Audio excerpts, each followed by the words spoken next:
So alright guys, today we're back with a new video, and today we'll gather some Instagram users, email ID and phone number and other infos using the Osintgram tool. So let's dive in. So guys, do not make this mistake like I'm doing.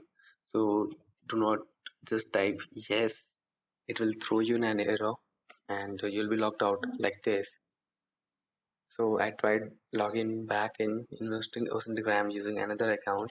Now I'm typing no less to just get the commands, and after that I'm typing followers number like efforts number, and when I hit enter it will ask me to get all the phone numbers or not. So I'll just obviously say no, and how many phone numbers I want to get, like I typed 10 and it is catching the phone numbers, and now you'll be able to see the phone numbers displayed. But let me tell you, this is not actual. And I typed info now, and you can see this is my Instagram profile, and it is displaying the same thing. And you can also just download the picture of my profile picture, and this is it. And thanks for watching, and see you in the next video.